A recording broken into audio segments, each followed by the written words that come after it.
The fog rolls in silently, blanketing the San Francisco Bay Area in a cold embrace. Streetlights cast an orange glow, barely penetrating the growing darkness. Beneath the Golden Gate Bridge, shadows dance and twist. It's a city known for its beauty, its vibrancy. But tonight, a different feeling hangs in the air.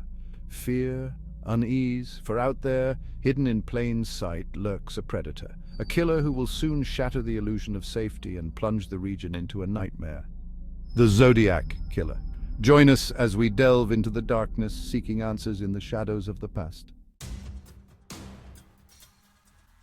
The Zodiac Killer craved notoriety, recognition. He wanted the world to know his name, to tremble at his every word, and so he embarked on a campaign of terror, each act carefully calculated to instill maximum fear and garner maximum attention.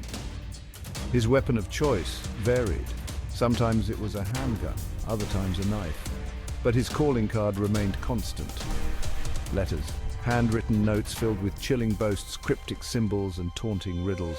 He mailed these letters to local newspapers, turning the media into unwitting accomplices in his reign of terror.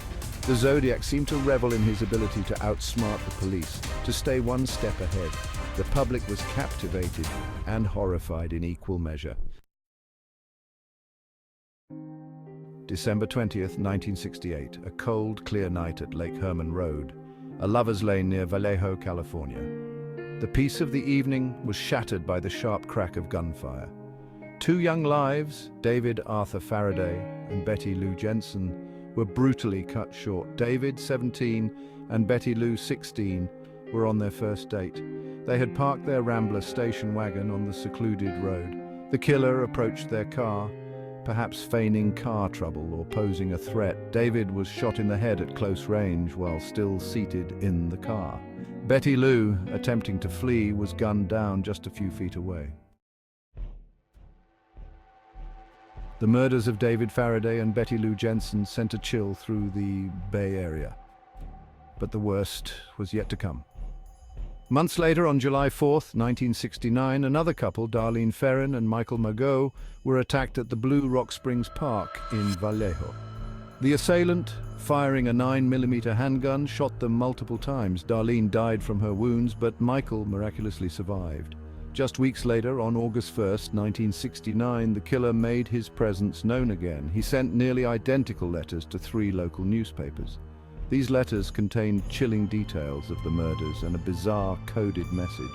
The Zodiac Killer, as he now called himself, had arrived. The Zodiac's letters were more than just confessions or boasts. They were taunts, puzzles designed to frustrate and mislead. The letters were filled with misspellings, grammatical errors, and bizarre phrasing. Some experts speculated that this was a deliberate attempt to mislead investigators. The ciphers were perhaps the most intriguing aspect of the letters. These coded messages were believed to contain the killer's true identity. The public was captivated, desperate to crack the code and unmask the killer. The San Francisco Chronicle even published the 408-character cipher on its front page. The Zodiac Killer wasn't afraid to be seen. He often approached his victims in broad daylight, his confidence adding another layer of terror.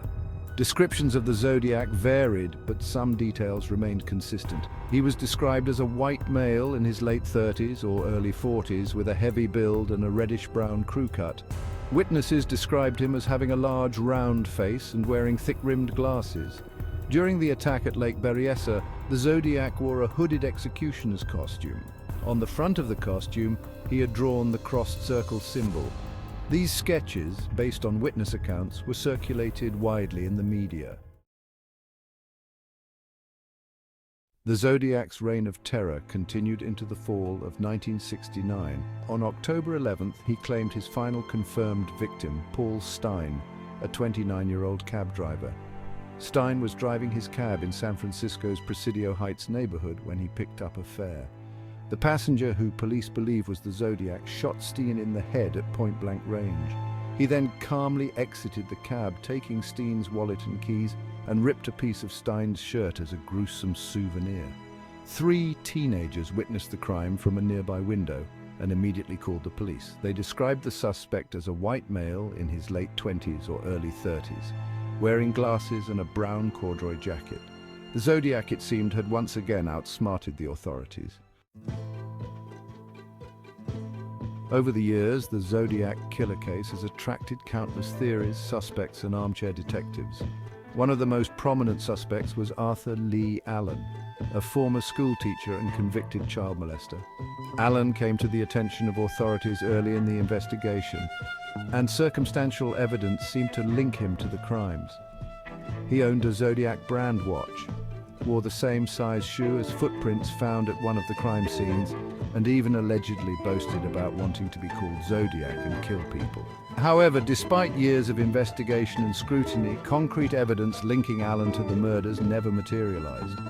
DNA testing conducted years later also failed to match Allen to any of the crime scenes.